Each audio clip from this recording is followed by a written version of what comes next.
முன்ஜாமீன் வழங்க கோரியும் செந்தில் பாலாஜி சரணடையாதது ஏன் என சென்னை உயர்நீதிமன்றம் கேள்வி எழுப்பியிருக்கிறது.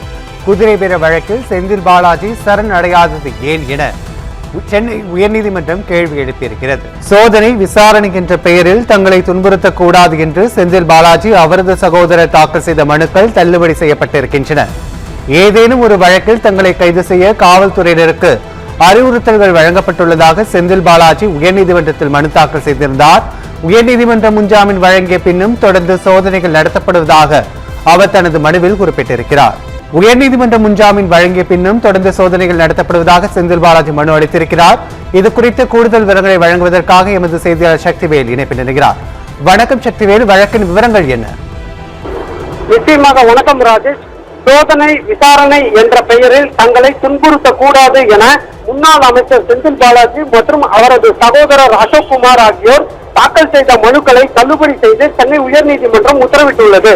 குறிப்பாக அந்த மனுவில் ஊத்தங்கரை தாவேக எம்எல்ஏ இளையராஜாவிடம் குதிரை பேரம் நடத்தியதாக பதிவு செய்யப்பட்ட வழக்கில் தங்களுக்கு உயர்நீதிமன்றம் நிபந்தனை முன் ஜாமீன் வழங்கி உத்தரவிட்டது. உயர்நீதிமன்றத்தின் நிபந்தனையை கண்டிப்புடன் பின்பற்ற தயாராக இருப்பதாகவும் குறிப்பிட்டுள்ளது.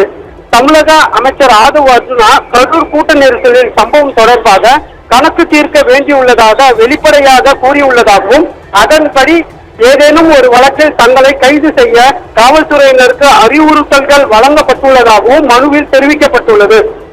குதிரை பேரம் வழக்கில் தங்களை காவலில் வைத்து விசாரிக்க அவசியம் இல்லை என உயர்நீதிமன்றம் முன்ஜாமீன் வழங்கிய பின்னும் தொடர்ந்து சோதனைகள் நடத்தப்பட்டு வருகின்றன என்றும் குறிப்பிடப்பட்டுள்ளது. சட்டப்படியான எந்த புலன் விசாரணையும் தடுக்கவில்லை என்றும் காவல்துறையில் நிலுவையில் உள்ள ஏதேனும் வழக்குகளில் விசாரணைக்கு தங்கள் தேவைப்படுவதாக இருந்தால் பிஎன்எஸ்எஸ் சட்டத்தின் அடிப்படையில் 35 சப்கிளாஸ் 3 பிரிவின் கீழ் முறையாக நோட்டீஸ் அனுப்ப காவல்துறைக்கு உத்தரவிட வேண்டும் எனவும் அந்த மனுவில் தெரிவிக்கப்பட்டுள்ளது. எந்த விசாரணைக்கும் ஒத்துழைப்பு வழங்க தயாராக இருப்பதால் சோதனை விசாரணை என்ற பெயரில் தங்களை துன்புறுத்தக்கூடாது என காவல்துறைக்கு உத்தரவிட வேண்டும் எனவும் அந்த மனுவில் கேட்டுக் கொள்ளப்பட்டுள்ளது. இந்த மனு நீதிபதி ஜி.கே. இளந்திரையன் முன்பு விசாரணைக்கு வந்தபோது மனுவில் பொதுவான உத்தரவை கோருவதாலும் பல குற்றச்சாட்டுகளை கூறியுள்ளதாலும் மனுக்கு விரிவான பதில் மனு தாக்கல் செய்ய அவகாசம் வழங்க வேண்டும் என அரசு தலைமை குற்றவியல் வழக்கறிஞர் ஜான் சத்யனுக்கு கோரிக்கையும் வைக்கப்பட்டது. செந்தில் பாலாஜி அசோக்குமார் தரப்பில் மூத்த வழக்கறிஞர்கள் ஜி.கே. இளங்கோ குதிரை பேர வழக்கில் முன்ஜாமீன் பெற்ற தங்களை வேறு வழக்குகளில் கைது செய்யக்கூடும் என அச்சம் உள்ளதாகவும் வழக்குகளில் விசாரணை தலையிடவில்லை, மாறாக விசாரணைக்கு அழைத்து சட்டப்படி நோட்டீஸ் அனுப்ப வேண்டும் என மட்டுமே கோருவதாகவும் விசாரணை என்ற பெயரில் துன்புறுத்த கூடாது என உத்தரவிட வேண்டும் எனவும் வாதிட்டார். இருதரப்பு வாதங்களையும் கேட்ட நீதிபதி குதிரை பேர வழக்கில் முன்ஜாமீன் வழங்கப்பட்டுள்ளது, இன்னும் சரணடைந்து முன்ஜாமீன் தரவில்லை.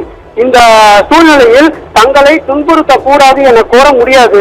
மற்ற வழக்குகளை பொறுத்தவரை முன்கூட்டியே இந்த மனு தாக்கல் செய்யப்பட்டுள்ளதால் மனுதாரர் கோரியபடி எந்த உத்தரவையும் பிறப்பிக்க முடியாது என கூறி இரு மனுக்களையும் தள்ளுபடி செய்து நீதிபதி உத்தரவிட்டுள்ளார். ராஜேஷ்,